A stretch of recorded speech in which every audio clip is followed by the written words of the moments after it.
It is Sports Fans. How we doing today? Flying solo again. Keith couldn't make it. I guess I'll get his stuff figured out at some point. But until then, you're stuck with me. It's the first of 3 videos coming to you for this weekend because we have some Saturday night games. So we have a Saturday special, and then we also have our Sunday preview. First, we want to go over our Thursday game, which was the 49ers in Seattle. This is a game I took Seattle in this one 21-20, and I know Keith had favored the 49ers. This is a game where I expected a little more out of Seattle, but the 49ers defense is pretty intense. We had Brock Purdy came out, and for a guy, was dubbed Mr. Irrelevant. He's definitely making himself pretty relevant. The guy's definitely putting himself in the headlines. He came out. He had a pretty good showing. He did 17 for 26. He had 217, 2 touchdowns, no turnovers, which is important, especially against a team like Seattle who can really capitalize off those with a lot of those big play guys over there. McCaffrey had a real good game. Kittle's had a great game. Kittle's 4 catches for 93 yards and 2 touchdowns. McCaffrey went over 100 yards. He had a $108 on 26 and a touchdown. He came out and he did his thing. Geno didn't look bad. Seattle didn't look bad. They just couldn't get in the end zone. Walker was back, but he didn't seem like his full self. He was just under 100 yards all-purpose on the game.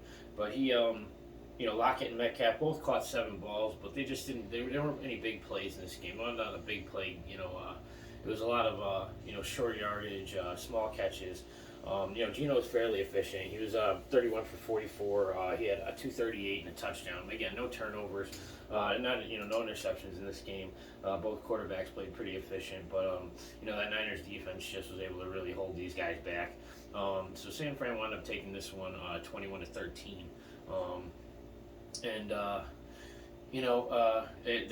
San Fran was able to clinch a playoff berth in the West out there. They took the division, so they're in. There's only the only other team at this point to have clinched a spot is Philly, and that's because they're sitting at 12-1 right now, and pretty much guarantees them unless somebody bottoms out.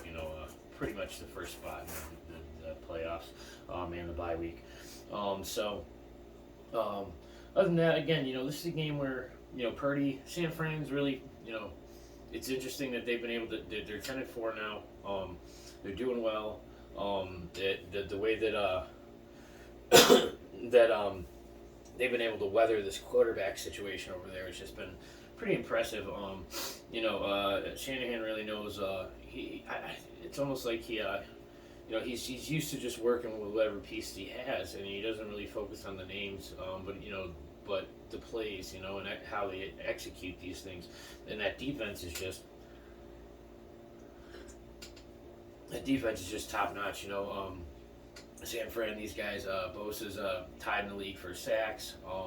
They're just handling guys left and right, and I got to give them credit. I mean, the rushing defense is just insane. It's just a brick wall.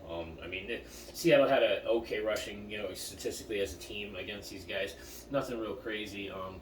But it's just that San Fran, the passing defense is good. It's good. It's not great, but it's really good. But their rushing defense is insane.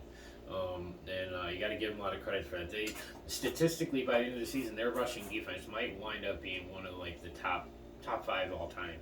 When you look at the numbers at the end of the year. Other than that, again, this game this loss hurt Seattle a little bit because it dropped them down. A couple games back. They're sitting at 7-7 right now. The problem is they're right on the outside of the playoff bubble, which we'll talk about the playoffs later. But they're right outside of the playoff bubble, and the 2 teams that are ahead of them are Washington and Giants, and they're both divisional teams who both tied each other earlier in the season and are playing again on this Sunday. One of those teams is going to have to fall. The problem is Seattle also still has to win, and they got to find a way to get some of these games because both of these teams with the tie in the same division. I mean, I can't see them both getting in. And Seattle's really got to stick with it if they want to be that seventh spot there. The other thing that could affect that is, there's a few other teams still in the mix down there. So, we'll talk about the playoff picture a little more a little later. But in the meantime, that was our Thursday night game. Again, we're going to be doing a Saturday afternoon edition. We have 3 games slated for Saturday, so hopefully you'll tune in and check those out. Have a good one. Everybody enjoy your football.